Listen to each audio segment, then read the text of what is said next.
way we got Steve to come on stage, we would have to do a dance, and I think I did them all. Yeah. So first of all, thank you for coming. Thank you for inviting me. You're not a habitué of these conferences, and so we really appreciate you being here. I would call him because he would take my calls. He would take the call, and he would say, I don't do conferences. That would be his first thing. He would, Yeah. Even the fourth time, he would say that. Yeah. But for you guys are the only ones I'd consider it for, but I don't know, I don't want to do it, I don't think, and it would be like a 2-month dance back and forth in which he always would say yes. What about a PDA? We believe that for everyone for all the universe of people using a PDA, 90% of them really just want to get the information out. We believe the cell phones are going to do that. And we saw that several years ago. We just see the curve of cell phones going like this. You're going to have a phone in your pocket, so that's going to have to be the device. I think he did understand his role in the industry as the leader, as the visionary, as the person people looked up to. And I think he liked to put forth every year whatever he was thinking, and he enjoyed the place to do that where it wasn't fully controlled by Apple in a sort of a PR event. And the other part is he liked Walt. Walt and he had a very special relationship. And now they can just literally pop this in their bag. I've got one right here in my pocket. It's not that I'm just happy to see you. And that's it. And we made one here called the Walt widget, which just points to your columns, and just click on it and it goes to your column right here. And it's Very pretty cool. nice. And it just all works together with everything else in Tiger. Can I license that? Yeah. Like back from you? He did lie on stage. Constantly.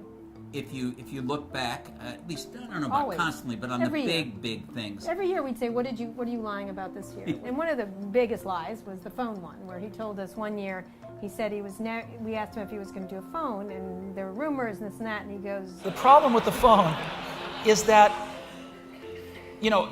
as you know, Apple's greatest successes have not been in the Fortune 500. Right. And part of that is because we're not very good going through orifices to get to the end users, right? And so... Thanks for that. So the carriers now have gained the upper hand in terms of the power of the relationship with the handset manufacturers. And they're starting to tell the handset manufacturers what to build. Yeah. And if Nokia and Motorola don't listen to them, well, Samsung and LG will. So the handset manufacturers are really getting these big, thick books from the carriers telling them, here's what your phone's going to be. And that's not the way you work, right? Well, we're not good at that. And so the next year, when of course they introduced the iPhone, we're like, how's that climbing through the orifice going for you? He managed. He said he wasn't going to do a phone. Said he wasn't going to do a phone. Yeah. That was clearly a lie. You've been here at D. You talked about, I guess, a couple of years ago, not really doing a phone and not doing a tablet or the tablets. You were sort of Different you gave reasons why tablet PC wasn't such a good idea. Mm-hmm. We found a way to change that. We were able to change the rules of the game. And that's what got us excited about getting into the phone business. One of the things that people don't realize about him is how sort of naughty he was and how much he liked to tweak people. And one of them was Bill Gates, who he always enjoyed tweaking. The tablet PC's been another one. For all the hype around this thing, I know you don't like the tablet. No, it's not that I don't like it. It's just that it hasn't sold very well. Right. And Bill's answer to that would be, Mañana. It's just starting. Mañana, it'll get there.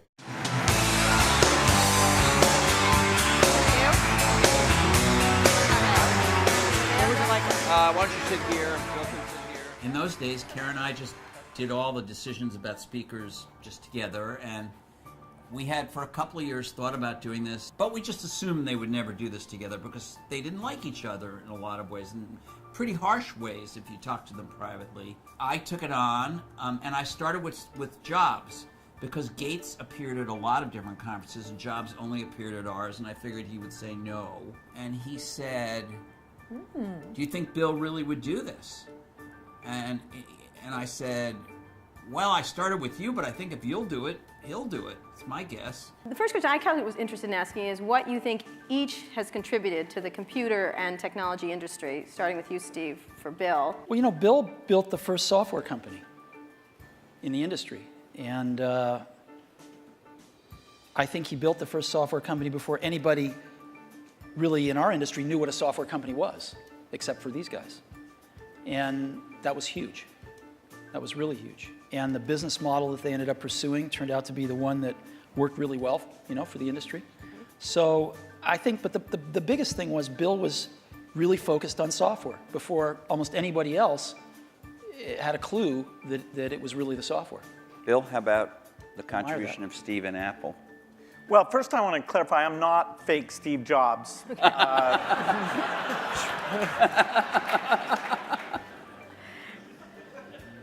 What Steve's done is quite phenomenal. Steve gave a speech once, which is one of my favorites, where he talked about, in a certain sense, we build the products that we want to use ourselves. And so he's really pursued that with incredible taste and elegance that has had a huge impact on the industry.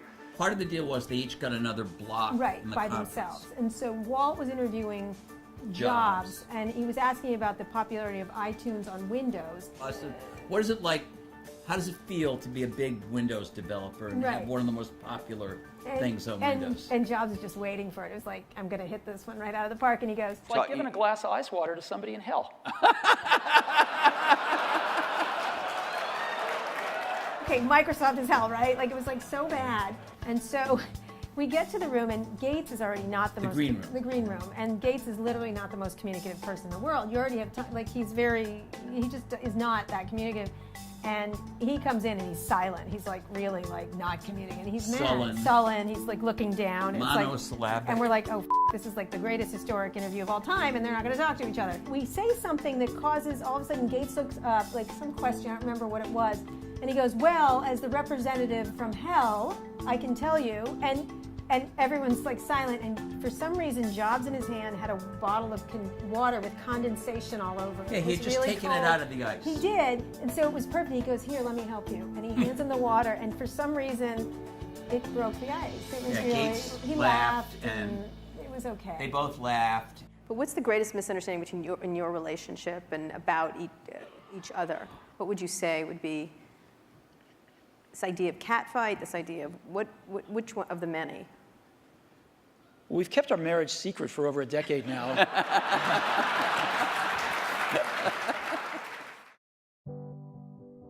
Our favorite one, I think, was the last one. To me, the last one, because it was so, everyone kind of knew, like, perhaps it would be his last one. And yet, again, like Walt said, he had so much energy. He was literally he was the most sickly-looking speaker we've ever had, and he was the most energetic. Yeah. It was really quite a thing. And I don't think he was like weepy or sentimental or anything else. He started talking about Apple TV, essentially, doing TV. But you knew he didn't have much time, but he still was thinking of new things. I'm just curious. I'm just sitting here listening to you. What do you do all day? As I was sitting here, I was like, I wonder what he does. Most people think not enough. No. I think you probably do more than most people. But what is your day like? I would be curious how you go into the office. What is your role at Apple at this moment? I have one of the best jobs in the world. I'm incredibly lucky. And I thank all of our customers and employees for letting me do what I do. I get to come into work every morning and Speed, by the way. I do speed. And I get to hang around some of the most wonderful, brightest, committed people I've ever met in my life. And together, we get to play in the best sandbox I've ever seen and try to build great products for people. Most of the most creative stuff he did is when he was sick. Like, if you think about it, all the great products came out during his 2 illnesses, essentially. A fun guy to interview. Probably the best interviews, don't you think? Yeah. I don't think anyone would regret us. Yeah, I think it actually was quite I mean, we covered him hard. He would call and complain about my reviews. He would call and complain about some of our coverage. So it isn't like we were an Apple fan site, but I have to say we were a fan of interviewing him on stage, and we felt pretty blessed and honored that he came and did it. And there'll be no one like him. I mean, really. No one. A few years ago, you gave a commemoration speech at Stanford to the graduating class. Now, a few years later, a couple years wiser, would you add anything else to that speech that you gave a couple years ago? That's a good question. Oh, I have no idea. I have no idea. Probably I would just turn up the volume on it, because the last few years have reminded me that life is fragile.